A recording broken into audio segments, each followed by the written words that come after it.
Welcome to the Rachel Varga podcast. I'm your host, Rachel Varga, double board certified aesthetic nurse specialist since 2011 with over 20,000 rejuvenation procedures performed. I'm an international clinical trainer for other physicians and nurses as well, celebrity skin expert, having been featured on some of the world's top proactive aging podcasts, and much, much more. Learn more at rachelvarga.ca and enjoy today's episode. Hello, everyone, and welcome to today's live recording on the Rachel Varga podcast. In today's show, we will learn which rejuvenation options may actually be making you sick. And we are going to learn about breast implant illness and recovery tips, because that's all kind of part of the conversation. What have we maybe done to ourselves over the years, which can maybe be actually aging us? And how can we work with maybe what we have and where we're at to optimize our aging journey and slow things down as much as we possibly can to look and feel our best in the process? If you're new here, I'm so thrilled to have you joining me here. In the podcast here, we talk about body, mind, spirit, energy optimization strategies to help you become your most beautiful, radiant, and vibrant version from now and for many more years to come. If you're new here, please go ahead and subscribe on the Rachel Varga podcast, the YouTube channel, and on Facebook as well. Don't forget to hit the bell notification on YouTube so that you know when I go live next. And if you would like information on my upcoming live streams, go ahead and join my newsletter at rachelvarga.ca, where you will also find information on ways to work with me one-on-one and download my free sophisticated skin cheat sheet to help you optimize your skin and rejuvenation at home right now. So let me tell you a little bit about today's guest. We have Sarah Phillipe joining us here today. She's a friend of mine. I've known Sarah now for about, say, 4 years, and she has been on the show before. So it's great to have Sarah back. Sarah has a passion for restoring health that has taken her along a path from RN to becoming a certified functional diagnostic nutrition practitioner, true cellular detox practitioner, and breast implant illness expert. She believes the solution to reversing breast implant illness is about more than just the explant, and that we all need to take personal responsibility for restoring our health by addressing all of the root causes that contribute to chronic illness. It is Sarah's belief that the body has an innate desire to heal itself. Just give it what it needs. And she focuses on teaching women how to unlock that innate intelligence and heal themselves. Welcome, Sarah Phillipe. It's great to have you on the show. How are you today? Hi, Rachel. Thank you so much for having me. It's such a pleasure to be here with you again and just talking about this topic and sharing it with your audience. So I'm excited. Absolutely.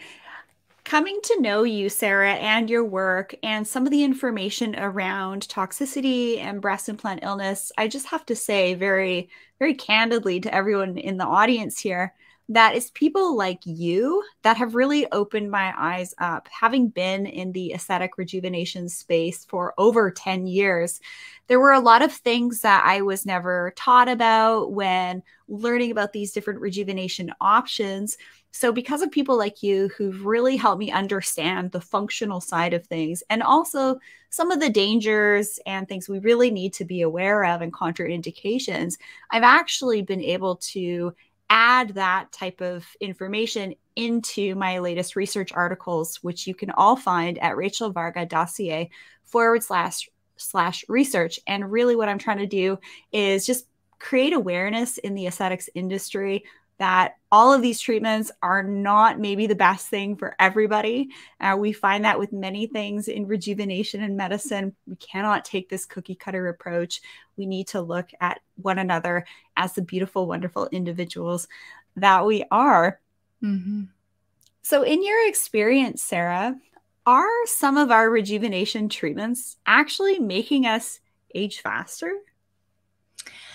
Well, I think, my focus being on breast implant illness, that is where I spend the majority of my time researching. And so I can say absolutely without a doubt that yes, I believe breast implants and I think any implantable devices have the potential to age us faster. And so it's not just subject to the breast implants alone, but there's chin implants and butt implants and cheek implants and all these different types of things that can impact the immune system, impact, detoxification pathways, and really increase the level of oxidative stress in the body.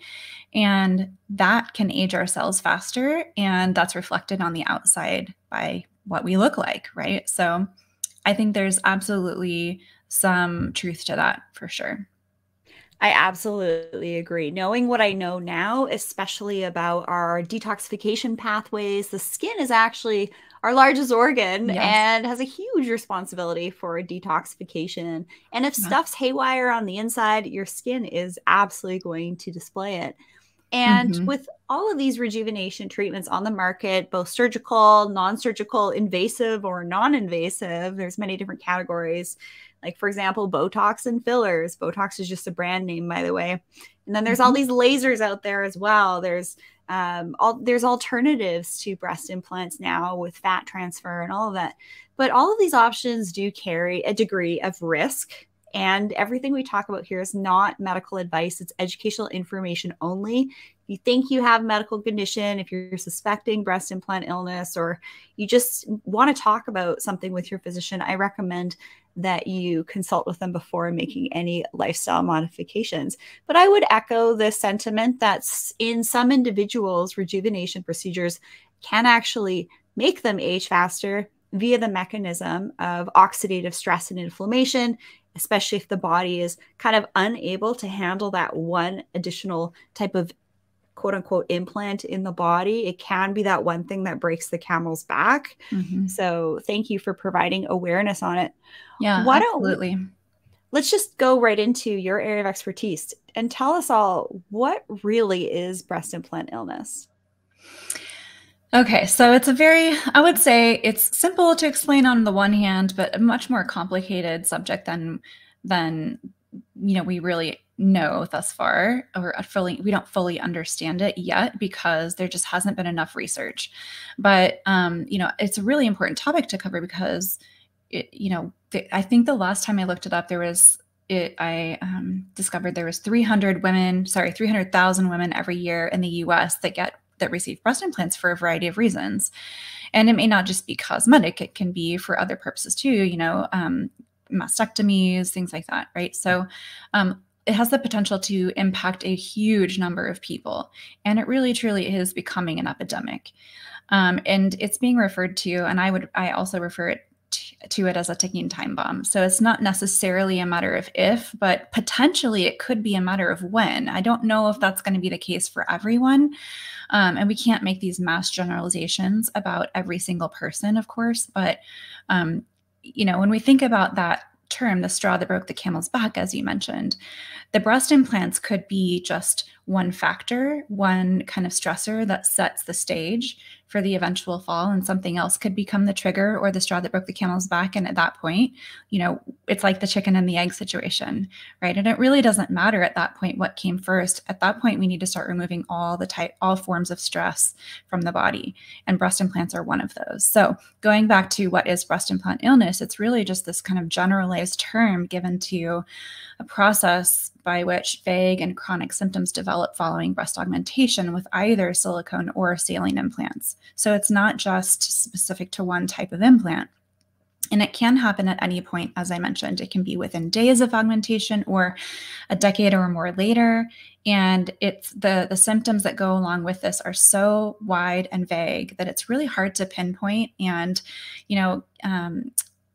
I guess, quote unquote, diagnose, even though there really isn't a diagnosis for it.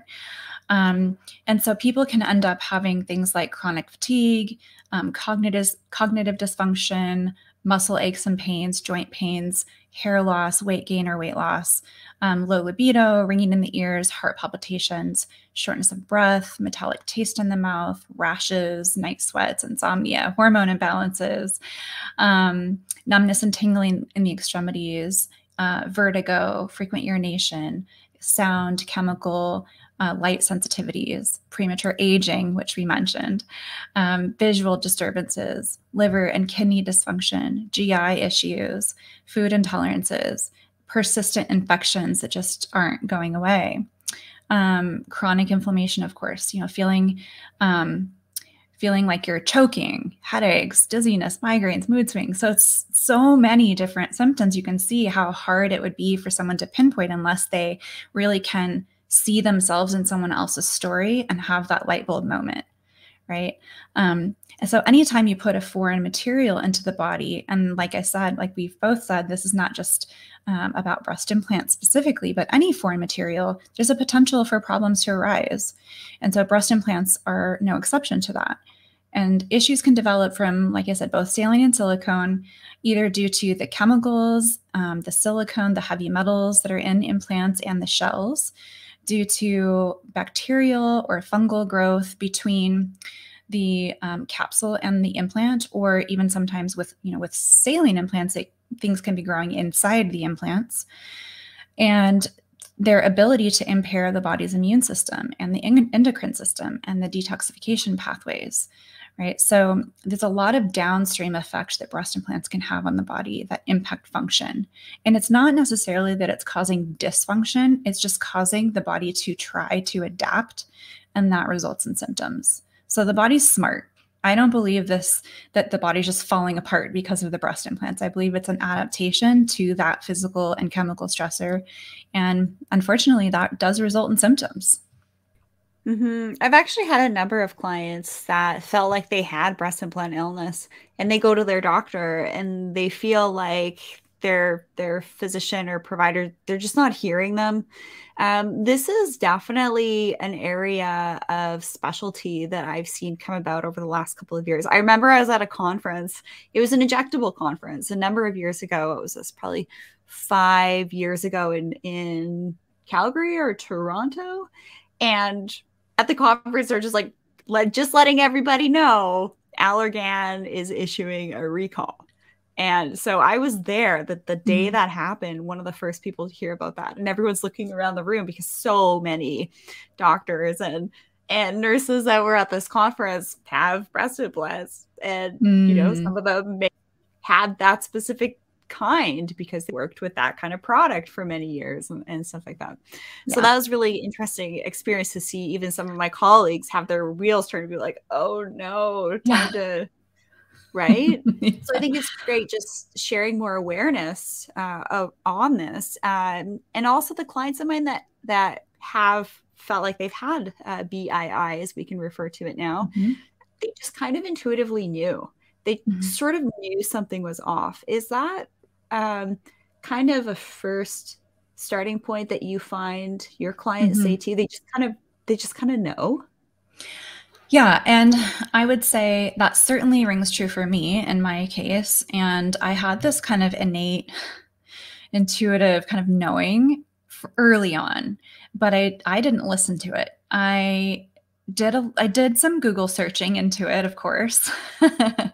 And at the time, there was really just no one out there talking about this. And that was quite a number of years ago. So there were no websites or Facebook groups or Instagram, handles where there were people talking about this issue. And so when I went to Google and searched for, if breast implants could be causing my symptoms, I didn't really find what I was looking for. I found very few, maybe one or two people on a site like realself.com mentioning, how they started feeling like they were becoming sick after having breast implants. And for me, that wasn't enough.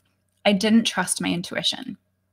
And so I think if there's one thing that I hope people get out of, well, one of many, of course, but one important thing that people get out of my own story is that, my hope is that they don't wait, that they hear this and that they have that light bulb moment. And if they really listen to themselves and get in touch with their innate wisdom, that they will listen to that and take action rather than waiting so long like I did.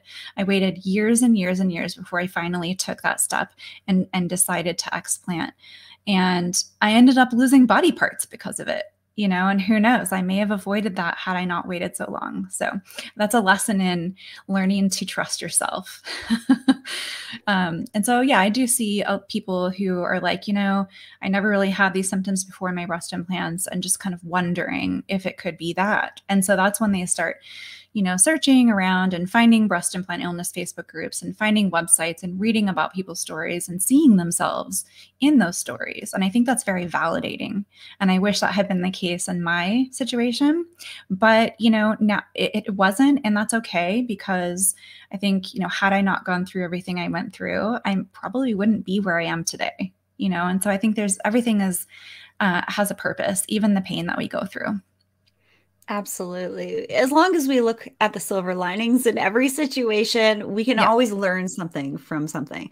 I have to say that there's more information coming out about BII. For example, my last International Society of Plastic and Aesthetic Nursing conference, we actually had a plastic surgeon presenting on this very topic. And never before have I seen this content made available at conferences. So there's more awareness around it, which is great.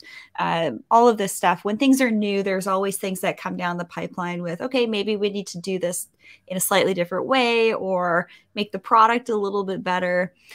So I'm happy to see that there's more information coming out.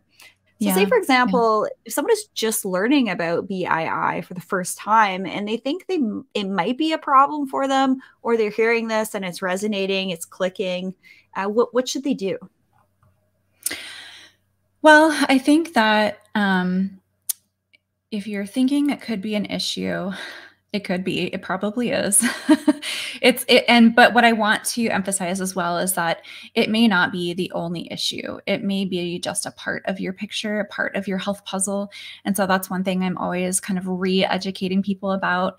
I don't even love the term breast implant illness, I'll be quite honest with you, because it gives the breast implants all of the credit when they really are only deserving of part of the credit. So yes, they are a significant stressor on the body, and they have the potential to make people very, very sick.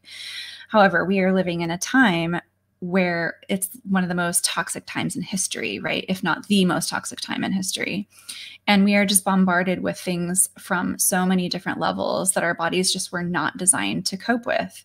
And so add something like breast implants on top of that, and it's a wildfire in the body, right? For some people. And so I think we have to consider the fact that it may not be just the breast implants, right? And so the first step, I think, is being okay with, or understanding that, and then also deciding if you're okay with that. Like, are you okay with moving forward with removing them, knowing that it may not solve all of your problems? You may feel better, and you may get better over time, especially if you're doing the right things post-explant.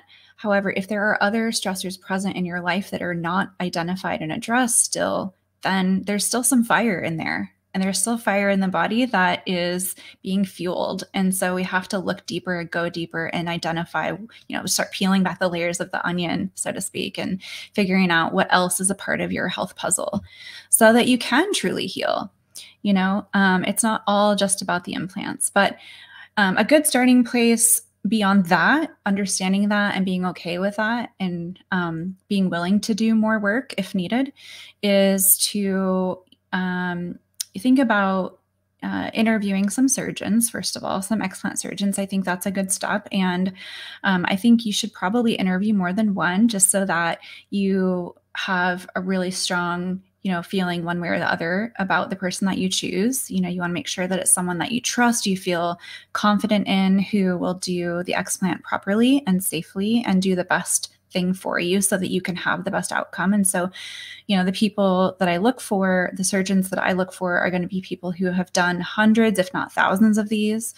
Ideally, they're not placing them anymore. They believe you that you're sick, that you're struggling with breast implant illness. They understand the ramifications to some people for having breast implants. And they're willing to do their absolute best to try to remove the implants en bloc, which means, not cutting the capsule open, but leaving that capsule intact and removing the implant and the capsule together. And also going back in and doing a complete capsulectomy where all specks of that capsule are removed. So that's really important. Those things are super important. And I think that's a good first step. And then, talking with family and friends about it as well, and getting some of that feedback. And you may not necessarily hear the feedback that you're looking for, because not everyone's going to be on board with your decision. Not everyone's going to agree with you, especially if you're someone you're talking to also has implants, right? It can be also helpful to join other Facebook groups out there and connect with other women who are going through what you're going through. Talk with them, see what their experience has been like, and get some experiences or listen to some experiences from people who have explanted, and what they've done afterward and how they're feeling afterward, so that you can just get enough information to feel confident in making that decision. I think that's excellent. And if you'd like to work with Sarah, be sure to check out her website down below in the description of this episode. Sarah really is an expert in this area. I wanted to mention a few things. So when you're talking about, okay, how do we find a practitioner to do our explant? This is actually where people like Sarah and I come in handy. So when I work with clients, Sarah, I've done a consultation for you as well. We discuss your skin goals, and then I come up with a plan for you both at home with your skincare, dermal rolling. You happen to love one of the hyaluronic acid, reishi mushroom, peptide serums. I have you on this way. Skin is fabulously glowing as well. But then there's not always, but sometimes that in-clinic element also. So when you work with people like Sarah and I, we give you so many little tidbits of wisdom for really selecting a practitioner that's right for you. There's lots of little secrets that we reserve for our one-on-one clients. So if you'd like to learn about all of that, you can definitely start working with Sarah and I if you haven't already. You talked about something really interesting. That's actually a perfect segue into my next question, because I really do think that there are some strategies for reducing our toxic load and improving healing and positive outcomes while receiving certain rejuvenation options. So say, for example, in my papers that I've published, I have content in my peer-reviewed articles talking about how maybe treating people with autoimmune conditions with things like neurotoxins, fillers, certain laser treatments, any type of implant, they could have, an unknown reaction to it just because their body is hypervigilant on external things, and kind of like the reaction mechanisms can be a little bit off, if you will. So my recommendation is always, if you have underlying autoimmune stuff, you might not be the best candidate for things like facial, non-surgical injectables and implants and things like that. So I am providing awareness on that. The other thing that I thought was really interesting was your description of removing the capsule. So when we have an implant, there can be some calcification and basically like a capsule that forms around the silicone capsule, if you will. And when you unfortunately open that up in surgery, all of the different pieces of like mold and particulates that can accumulate there can go throughout the body. So I love that you mentioned that technique of keeping the capsule intact, because I have heard of colleagues of mine that actually work at private plastic surgery clinics that they've actually seen mold around implants. So if you are concerned about being in a moldy environment and you have implants, that's something you absolutely need to get on top of right away, because mold will actually proliferate in your body around implants. So I just wanted to mention that. What other strategies can you share with us to help us reduce our toxic load and give us our best chance possible? So this is definitely a really important topic that I work through with my clients very extensively. So we go really deep on this because we can't control everything, of course, but we can control what we bring into our homes, what we put in and on our bodies, right? And we can, have good air filtration and water filtration and all of that. So the biggest things that we can do to significantly reduce our toxic exposures are going to be proper water filtration, because water is a huge source of toxic exposure. And you can look up, what's in your water on ewg.org by just typing in your zip code into their water database. And you want to kind of look a little bit beyond just like the top contaminants, because there are others that they don't just display on the page. You have to kind of like click on a link that's not super obvious, and then you'll see the rest of what's in your water.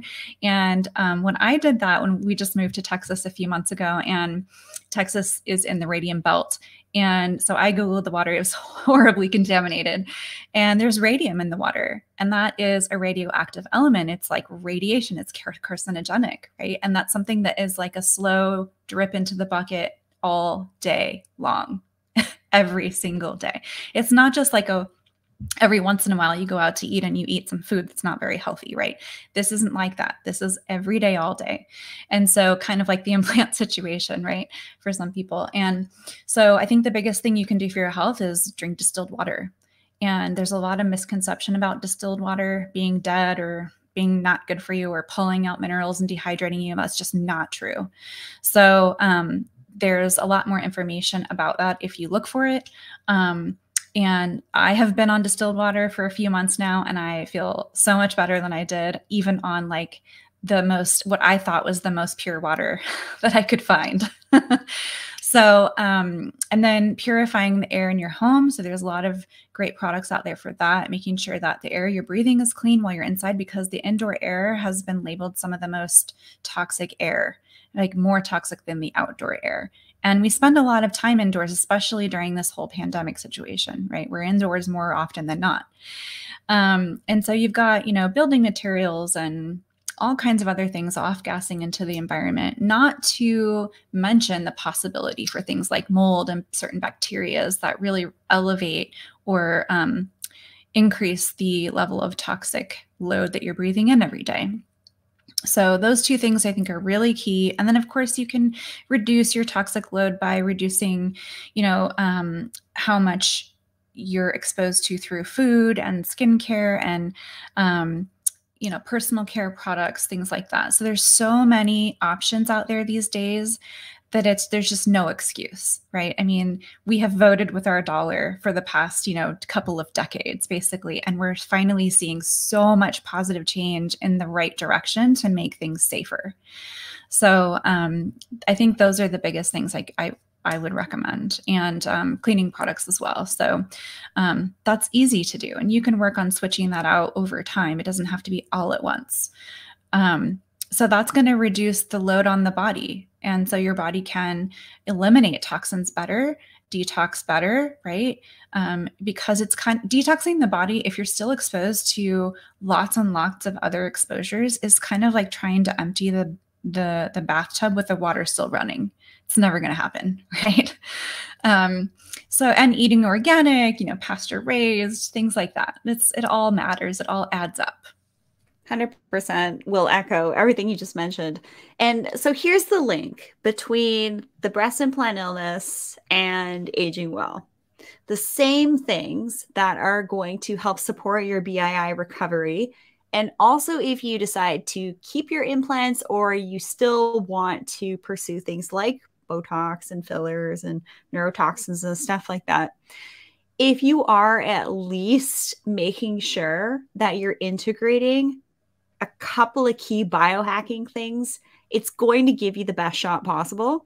So when you're talking about clean water, clean air, all sorts of things, I have actually a very curated list of a number of my favorite air purifiers, biohacking options over on my favorites page at rachelvarga.ca. You'll find some promo codes and all of that. And when you purchase there, it does help to continue to support me to create this free content for you all. So thank you in advance. It really is about that toxic exposure reduction though. Mm-hmm. And so when we optimize our sleep, we optimize our living environments. I have air purifiers in literally every room in the house, where we've added some new appliances and, done some recent work on our home. And the thing is, all of those materials that we're bringing in, or every time you buy a new rug for your house, for example, it's going to breathe and it's going to off gas. So if you smell it, it's already in your brain.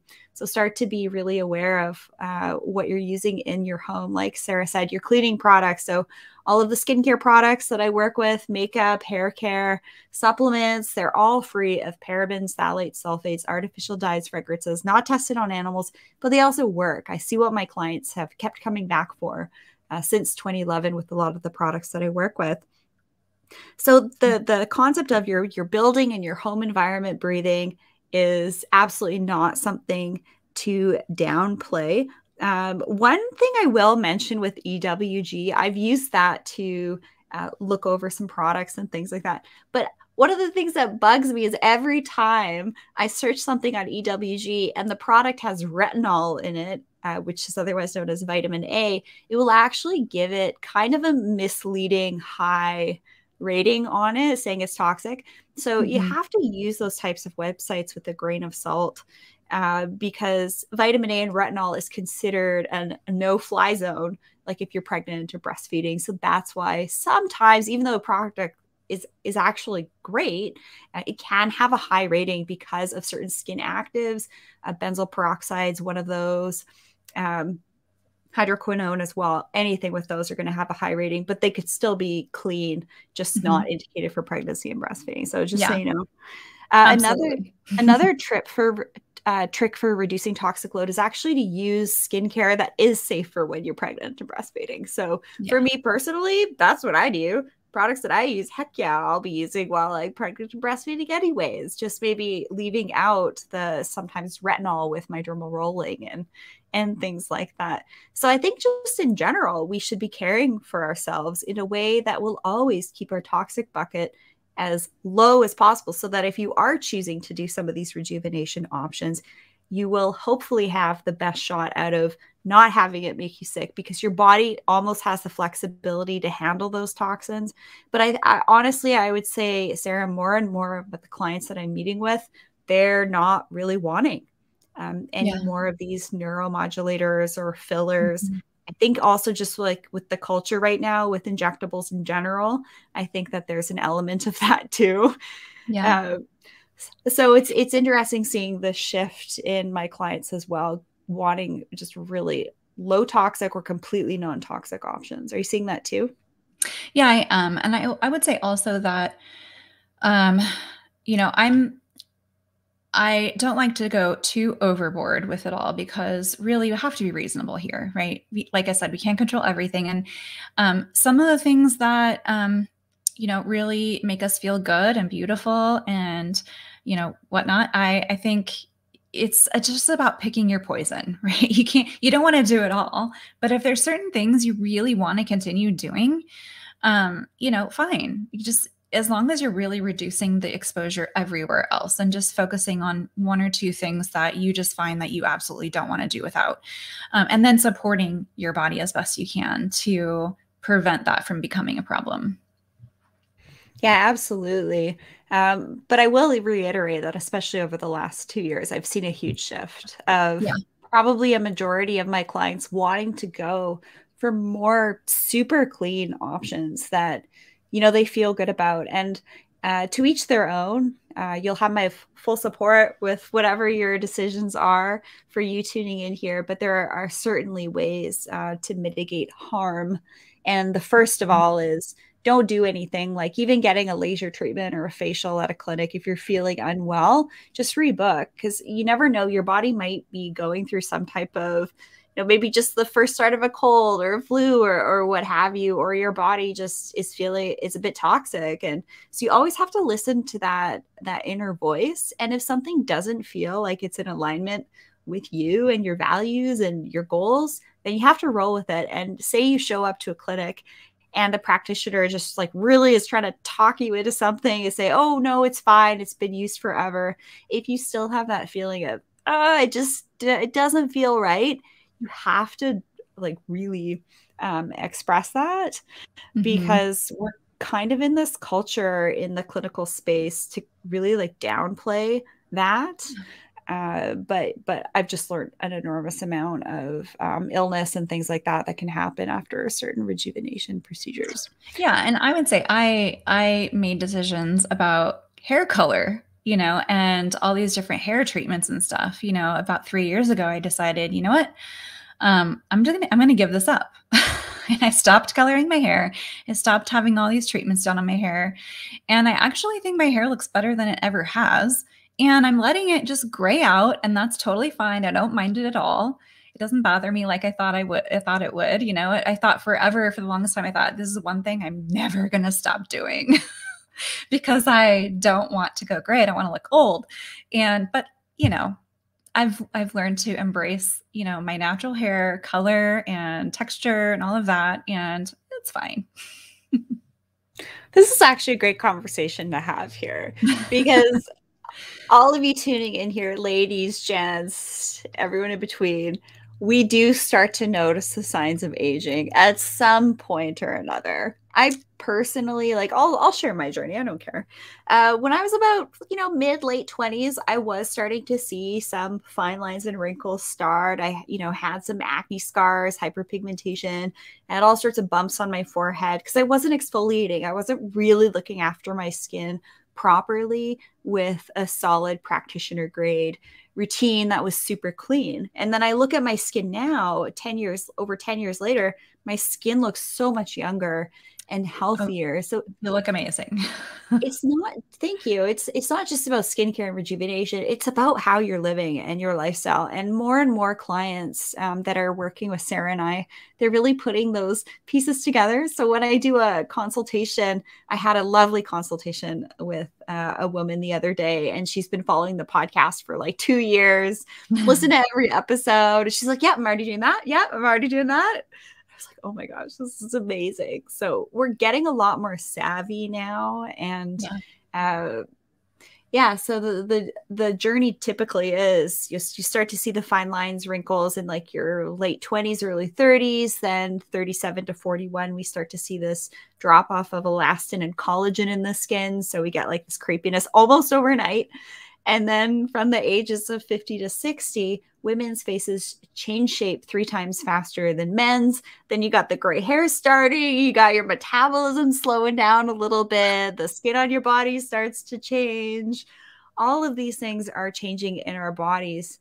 And sometimes it's okay to just accept a couple of fine lines and wrinkles. You don't want to be that woman at the dinner table who's in your 60s with not a wrinkle on the face, because that's like a weird look, right? Yeah. It's not great. Yeah, it is strange. Yeah, definitely seeing more and more in my friends going a little bit more gray. And it's just kind of par for the course. It's part of aging. But I think the next deep dive I'm going to do is to learn about how to reduce the frequency of gray hairs. Do you have any insight into that space? I, have tried so many things just to see like what sticks. But, and I've heard of, oxidative stress being a reason for it. So doing all the things like to reduce the oxidative stress in the body, which isn't just about taking a supplement, right? It's about a lifestyle. And, remineralizing the body. I've heard that. I've heard certain isolates can be really helpful, like peptides and just different things like that. But honestly, I haven't found anything personally for me that has made any difference. But I will say, I think it's very genetic for me. My mom started going gray when she was like 19. And by the time she was mid-20s, had a full head of gray hair. So I'm lucky in the sense that I'm not fully gray yet. I'm just a small percentage of gray. So at least there's that. Yeah, and one of the other things that happens is our eyebrows can actually start to go a little bit gray too. So I just had my tint done yesterday with Christina at Studio Canty. Shout out to one of my besties. She's the reason I have good eyebrows, because if you're listening to this and you don't get your brows done professionally, I recommend that you book an appointment with a local brow artist, microblading artist, and learn more, or book a consult with me. I'll walk you through information like that as well. booking information with me is available down below. It makes So all the difference. doesn't it though? It frames your face for a lot of my clients who are 60 and up when they get their brows done. If they just get shaped with tweezing, ladies, we do not pluck our face, we tweeze our face. A little bit of like a tint if you don't want to do the microblading, a little brow cleanup with tweezing, a little tint that can go a long way actually if you're not wanting to go Yes. the semi-permanent makeup route.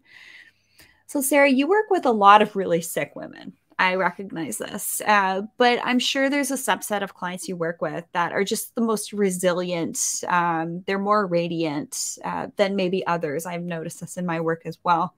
What are some of their qualities that they tend to do a little bit better during the whole explant process? You know, I think the women who do the best post explant and who are the most resilient in so many ways are the people who have a really healthy healing mindset.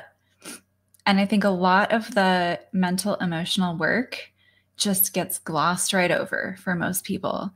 And so I'm actually very particular about who I work with, the type of client that I decide to take on, and they have to have a healing mindset. They cannot be operating in this place of a sick mindset because they will not get better. That's just a fact. And they also have to consider, you know, the blame game of trying to blame somebody or something for, you know, where you're at in life, you know. So for a lot of women with breast implant illness, they want to blame the surgeon, they want to blame the FDA, they want to blame everyone else, right? And it's okay to feel that way initially. Yeah, I mean, you feel like you've been duped, right? But we need to be able to move on from that. We need to be able to move forward. And so part of that does involve, you know, letting that go, and you can't change it. So why sit around and be angry for the rest of your life? You know, and so I think doing that mental, emotional work, that mindset work is so key. And like I said, the women that I speak with and work with that I am just so impressed with time and time again are the women who've done that work. And they come to me having already gotten through that. And they're just like, all right, I'll do anything you want. Tell me what to do. I'm ready. And they're willing to go through the hard times to get to a better life. Yeah, absolutely. I'm really happy that you mentioned the mindset thing. I actually recently recorded a masterclass on it's like the mindset of better skin and slower aging. It's really actually interesting when you work with clients and you start to observe, okay, who's doing better than others? What are some of their qualities? That's actually what I've written about in my ebook, Unlocking Your Vitality. I kind of lay it all out what these amazing radiant clients of mine are doing to look and feel their best. So 100% there's a healing mindset. There's also the slower aging mindset as well. One of the things we're seeing in society right now is a lot of free floating anxiety. So Yeah. unfortunately, that anxiety could for sure be put on others. But really, we do have to take ownership. If we've made certain decisions, that decision is really on us at the end of the day. We're consenting to something. So, And I know there's, you know, the thought that that it wasn't really informed consent, right? Because they didn't know all the risks before going into it. And so I get that. I understand that. Me too, right? I mean, I was there too. And I, you know, wasn't told any of these things either. But I also didn't get into that mindset of blaming someone else. You know, I made the choice. And even though I didn't have all the information, it was still a choice that I made. And so I think that's not only a really healthy way of looking at it for healing, but just in general, you know, just having that way of that outlook in life of owning your choices and being able to learn from the decisions that you made, putting a positive spin on things. How can we shift it around to make it a positive? You know, what kind of what can we learn from the situation? Like for me, I not only learned who I am truly without the implants, because I put a lot of stock in my physical appearance, and that really defined who I was at the time. I didn't really know who I was outside of that. That really defined womanhood for me. And so I really had to get to a good, healthy place in my mind and in my heart, and knowing who I am and having confidence in that, to be able to be okay with letting go of them, first of all. And then I also learned how I should be living, you know? And had I not learned those things, who knows where I would have been? You know, I probably would have, you know, I have a family history of a lot of things like most people, diabetes, heart disease, you know, cancer, all of that. So who knows what path I would have taken. Mm-hmm.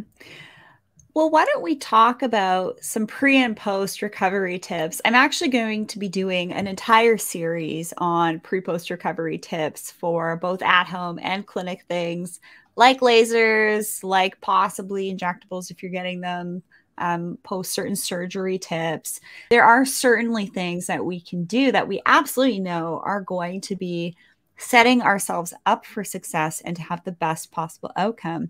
So, what are some of your pre and post explant tips that you'd like to share with everyone today? Well, I think one of the biggest things that you can do, and this sounds so simple and trivial at the same time, but is get the bowels moving regularly. And what I mean by regular is maybe different than what you think. So, you know, there's some people out there going to the bathroom once a week and they think that's normal. Um, and just think about that's toxic waste sitting in your gut. And the longer it sits there, the more those toxins just reabsorb through the gut lining and recirculate through the body. It's like auto intoxication. And so we want that to be moving out. That is the like kind of the bottom of the drainage funnel, right? So that has to be working really well. And I think that's really important to get under control before your surgery, because what happens when you go into surgery and you have anesthesia and you have antibiotics and you have narcotics afterward is that you're going to be stopped up. You're going to be constipated. And so keeping things moving out will also improve your recovery from the surgery, all the medications you were given. It will help you eliminate all of that faster and better. So that I think is one of the most simple, not always easiest for some people, because some people have been dealing with chronic constipation their whole lives, and there's a deeper rooted issue for why that's happening that you want to address.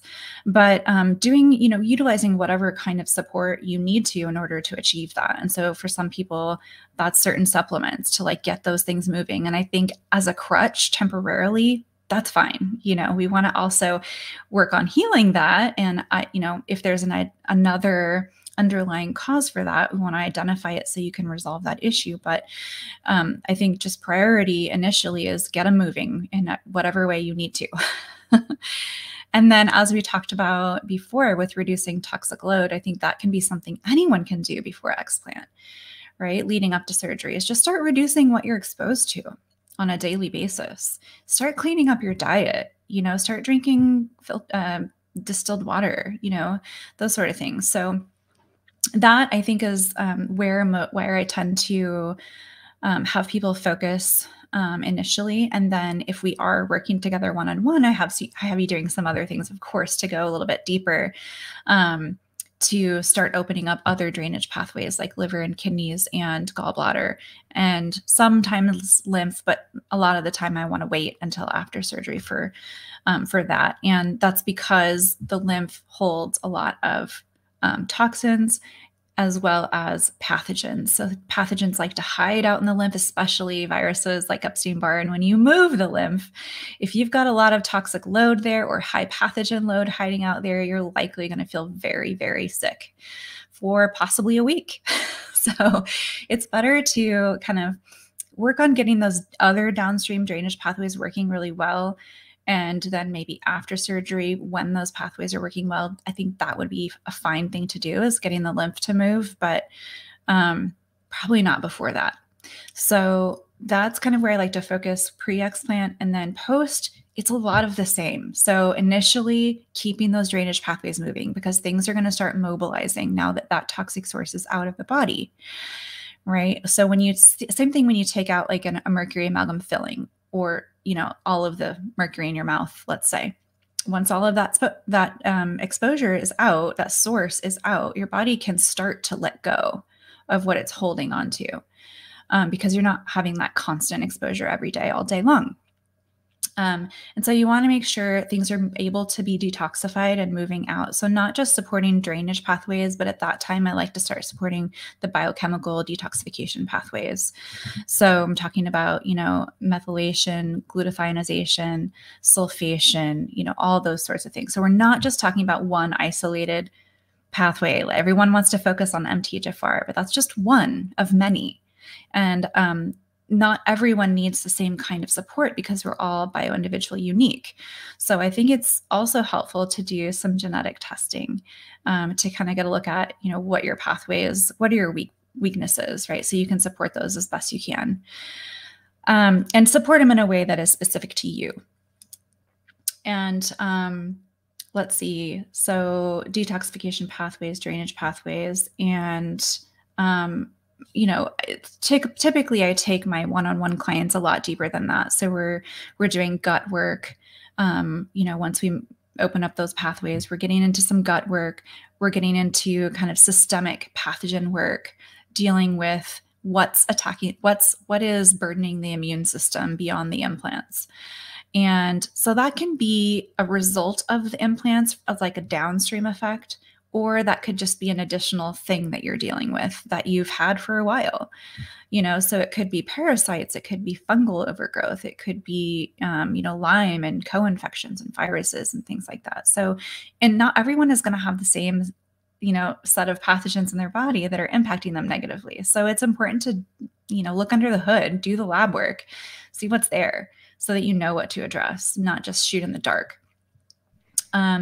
And then after that is when I start doing some deeper detox work. So I think it's important. I think order really matters, first of all, because if you're trying to detox the body at a cellular level and you're using like oral chelators, for instance, it can just end up kind of kicking up dust, so to speak, because you still have other pathogens there that are exposing you to lots of different types of toxins as well. So if parasites are an issue, that's a chronic source of exposure because they feed on heavy metals, they feed on toxins, right? So you can see that if you're trying to detox, but you haven't gotten this other issue under control that's exposing you constantly, it's just like this uphill battle. You're just swimming upstream.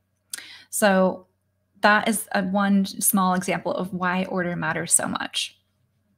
I love everything that you just shared. I particularly love the analogy of let's take a look under the hood because I love mechanics and all that stuff.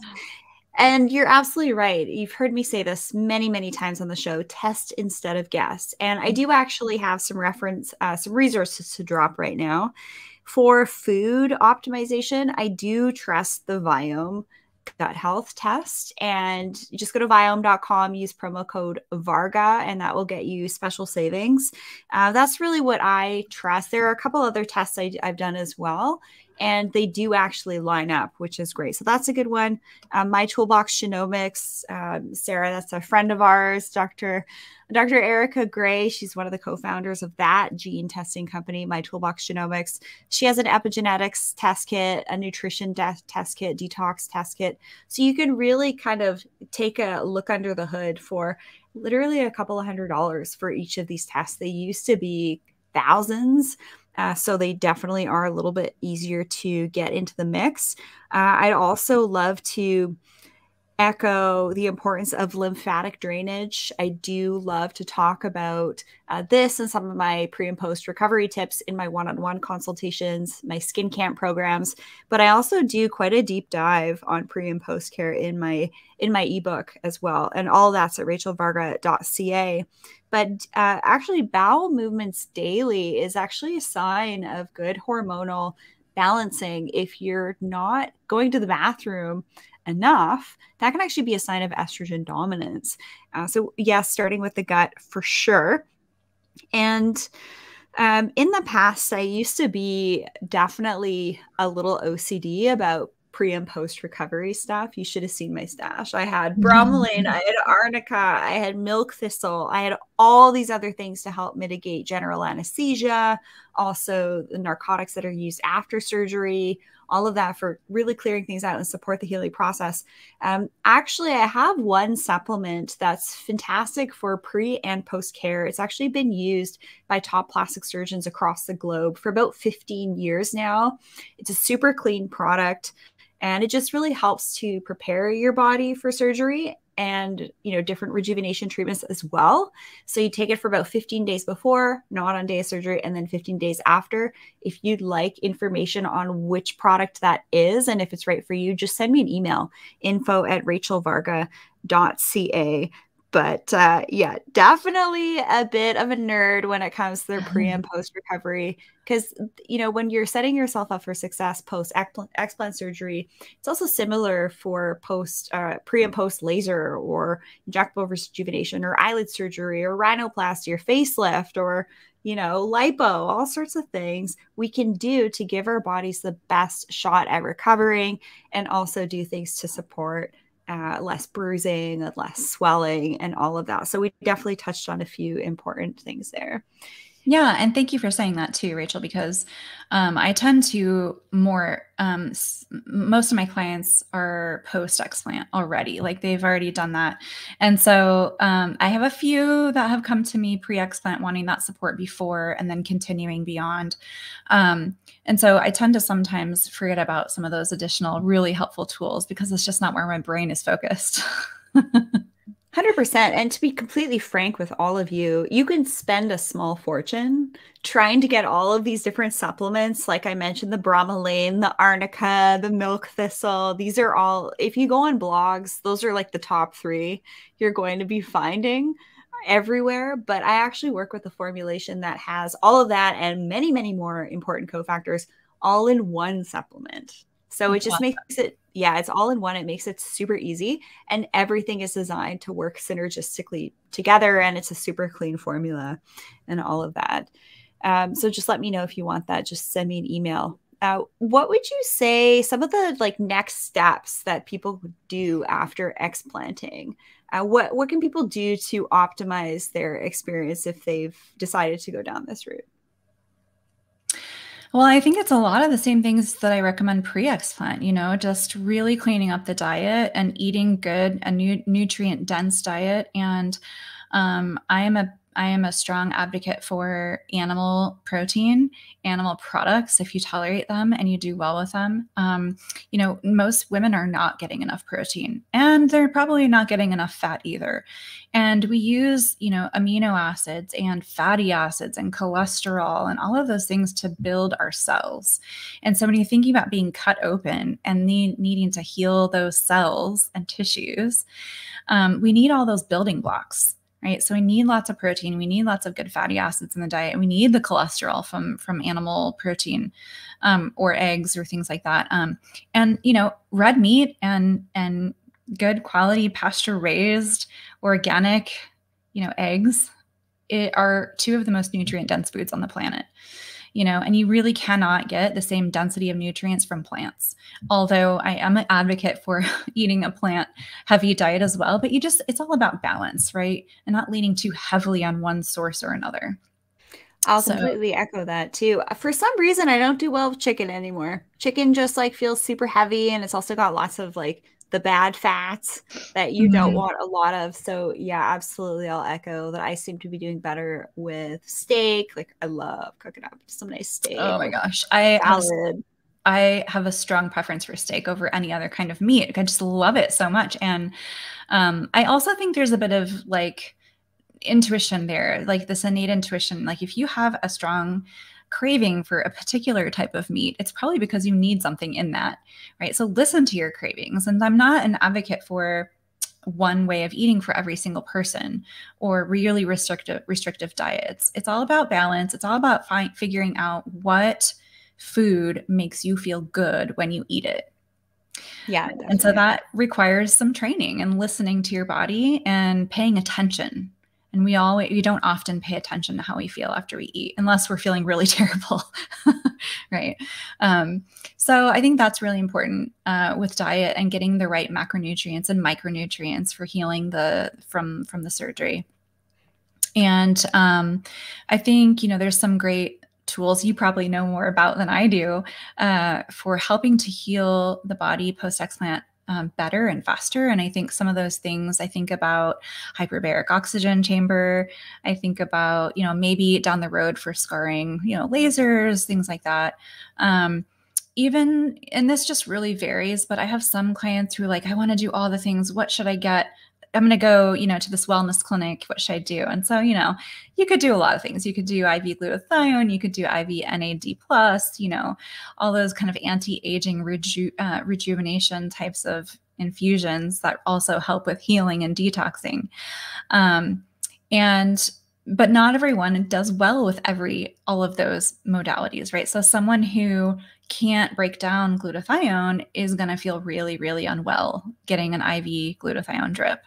So it's good to know a bit about your genetics before you go into something like that, because you can be very unpleasantly surprised. If you haven't done it before and it's the first time, it may not be the experience you're hoping for. So like I said, everything is bio-individual here. There's no one size fits all. I love that you mentioned that. Yeah. Yeah.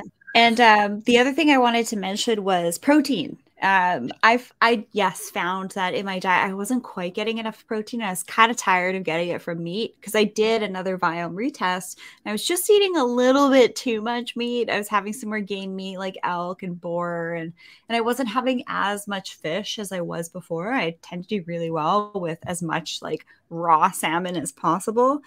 So I do actually carry some awesome protein bars.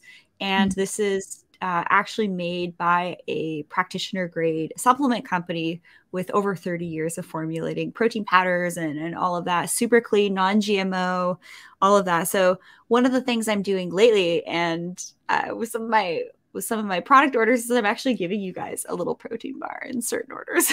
Oh, that you can try it. Because I find like if I'm just not feeling super hungry in the morning, I still do need something. So if I have like a third of this protein bar, I'm really good. I feel super satiated throughout the day. So sometimes it's nice just having like some type of protein bar that you can have instead of having an animal meat. But yeah, that's something that I like to do right now. Also, I wanted to just mention one thing about scarring before we forget, because addressing scarring in the rejuvenation space, I gotta tell you, is like the best way to waste your money. There are so many lasers out there that claim to address scarring, but just don't go deep enough in the tissues. So it is a wild west. So I do explain which lasers I think could be helpful for you and your specific situation. That's all done in a one-on-one call. And then I tell you where to go and nuances to ask for and how many you might need and maintenance programs, stuff like that. But pretty much every clinic is going to say that their laser gets rid of scarring, but scarring is one of the most difficult things to reduce in the space of aesthetic rejuvenation and anti-aging. I'll put that out. But I do have an awesome dermal rolling post-recovery protocol for addressing scarring. Is there anything you wanted to add to that? Well, I was just going to say, we'll need to have a conversation after this then. I have a question for you about that. But one thing I was going to add too is that what I'm doing, because you were talking about morning and what you've been eating lately, or just needing some protein, is that one thing I've been doing to get a little bit of extra protein, and it's not much, it's like 6 grams, which is negligible, but it helps. Everything adds up, is I add some collagen peptides to my coffee. And I use, full fat milk in my coffee. So there's some protein there too, and good fats. And so, it gives me a good, well-rounded, not food, but beverage that at least keeps me satiated. And it doesn't really like spike, my blood sugar, because I've got some balance there. Yeah, that's great. I actually have a protein powder that's for glucose stabilizing, like blood sugar stabilizing. Trust me. If you want it, I got it. I carry everything I use and myself too. So tell us, what is the explant procedure like? And what are some of the methods of removal of explantation? We talked about keeping the capsule intact and not cutting it open and potentially allowing all these things that have been tucked away in that capsule and the implant to go systemic. But what are some of your insights into the explant procedure itself? Well, I know we talked about, wanting to make sure that if at all possible that they're removed en bloc. And so, as we said, the reason for that is because you don't know if there is a rupture, especially with silicone implants, because that it's not liquid, it's not going to move, it's not going to deflate like, a saline implant would if it were ruptured. And so you can have a rupture and everything kind of just stays mostly in place. It may look a little off, but it at least stays in that, in that capsule. And so when you cut that capsule open, you can have this like mass spillage of all that silicone material that just kind of gets right in through to the lymphatic system. And that is just the worst case scenario because it's so sticky. And it's like, we don't even know if we can really truly get silicone out of the lymph without removing lymph nodes. And you never want to do that. We need our lymph nodes. They're there for a reason. And the more lymph nodes that are taken out, the more you have issues with lymphedema and just stagnant lymph. And so that can become a real problem. And so reducing that risk by having them removed en bloc is really crucial. There are some really fabulous surgeons out there. I think one of them that is I saw recently is Dr. Chun, and he was showing a video of safe removal of silicone implants that were ruptured, where he wasn't able to do it en bloc, but he was able to really isolate the silicone and protect the person from that silicone just going all over the place systemically. And so that is a surgeon I would say, okay, I trust you. He is incredibly skilled. He's been doing this for a very, very long time, and he's honed his skill. And so it may not be possible in every case to have it removed en bloc. And so going to someone like that, who is as skilled as he is, at least ensures that if it's not possible, he's doing his absolute best to protect you, and, has developed ways to work around that. And the reason it's important to remove all of the capsule is because the capsule can contain particles of silicone, bacteria, other contaminants, biofilm, things like that, that just are a continuous immune stimulant and more exposure to those toxins that we discussed, right? And so I have spoke with a number of women who went back to their original surgeon who put the implants in, and, maybe they removed them for free, or maybe they were only charging like $1,500 or, something really inexpensive to get them out. And it wasn't done right. And what ends up happening is they have to end up going back for another surgery with a different surgeon, and it could be exploratory, so it's just a very unnecessary surgery that you could avoid if you had done your due diligence. So I really want to encourage people to do their research, find someone who has the skill and the experience and will do the best thing for you. And I just can't overemphasize that enough, because it is in the long run going to cost you far more if you have to go back for a second surgery. Yeah, and if you're living in somewhat of a small city, maybe you have to travel to go to someone who does it often, right? You kind of want to look around in your city. If you're looking around and, okay, not a lot of people have breast augmentation or get rejuvenation where you live, you may need to go a little bit further out of your city and actually travel to get someone who is very skilled. Now, on the flip side to this conversation, I don't like to recommend rejuvenation plastic surgery tourism, because if you have a problem, you want to be able to ring up that clinic and have them speak the same language as you. And also, what is it going to be like to do your follow-ups and things? Trust me, I've had clients go to down south for a facelift, and then I see them and they're like, oh, take a look at my sutures, Rachel. How's everything looking? And I'm seeing like residual threads left in. Oh, wow. Yeah, trust me, I've seen it. You want to have like culturally specific rejuvenation as well. So an example of someone I saw was they actually had a facelift done in an Oriental country, and they're a Caucasian woman.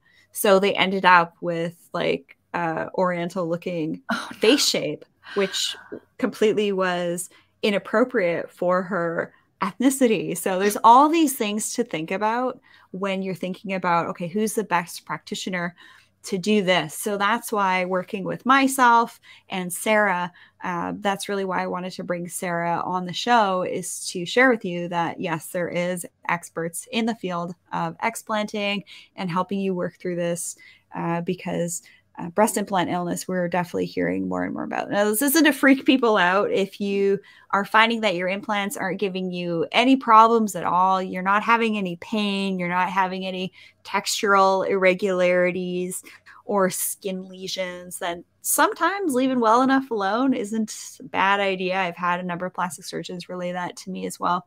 But if you think something is a little bit off, you need to trust your intuition and first of all, clean up everything in your home and all of that. And if you've done that work and something still isn't quite right, maybe that type of procedure just isn't quite right for your bodily constitution and genetic makeup and all of that. So Sarah, well, just to your point, I would say that was me. Like I did all of the things when I started getting sick and I was really struggling with my health. I did everything you could possibly imagine. I tried every diet, I tried every protocol, I tried all these things and I did get a little bit better, but it wasn't, the life that I had known before implants. So, and that was kind of like that thing that pushed me over the edge of, all right, this is the next step. Like I just need to do this. Well, good for you. And thank you so much for sharing your story with everyone here. Sarah, where can people work with you? How can they learn more about you? How can they take some of your programs? So my website is a good place to start, and that's reversingbreastimplantillness.com.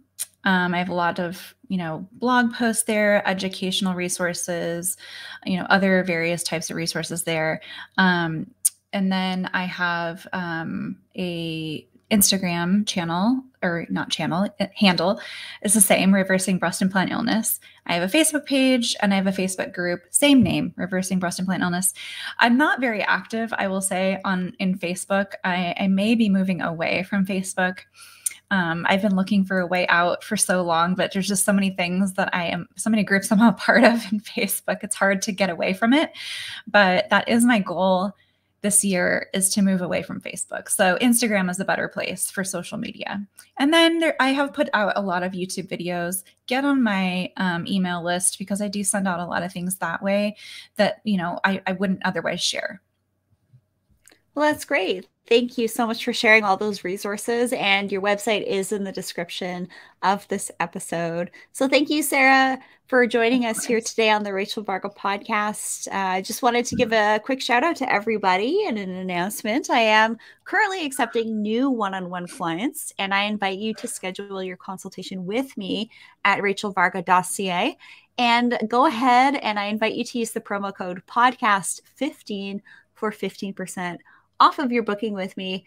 Also, another announcement, I'm starting up another skin camp in less than 2 weeks. So if you're wanting more of that in-depth pre-post rejuvenation guidance from me, additional tips for giving yourself the best chance possible to recover pre and post, and really ways to integrate dermal rolling, advanced dermal rolling practices with, some energy devices that I like to recommend for peptide absorption into the skin and all of that cool stuff. Skin camps are really, I go a lot deeper in those programs on all of the different topics, skincare, lasers, rejuvenation. I all lay it out and give you all the information you need so that you can make as much of an informed decision as possible in the space of trying to age impossibly well for many years to come and really feel our best selves. But health is first and foremost. The whole concept of pain for beauty, I think we need to throw that away and focus on health is beauty instead. So thank you so much, Sarah, for joining us here on the show. And if you have any questions for Sarah and I, just send me an email, info@rachelvarga.ca, and I can always forward it to Sarah as well. I'd love to hear from you all. Be sure to subscribe to the Rachel Varga YouTube channel, Facebook page, on the podcast, hit the bell so that you know when new episodes are dropped. Like this video episode, share it with a friend, and give Sarah some love and hang out with her on social media as well. Thanks, Sarah, for joining us today. And now we're going to have a little off-camera talk about scarring and all that. So happy to help you. Thanks for joining us.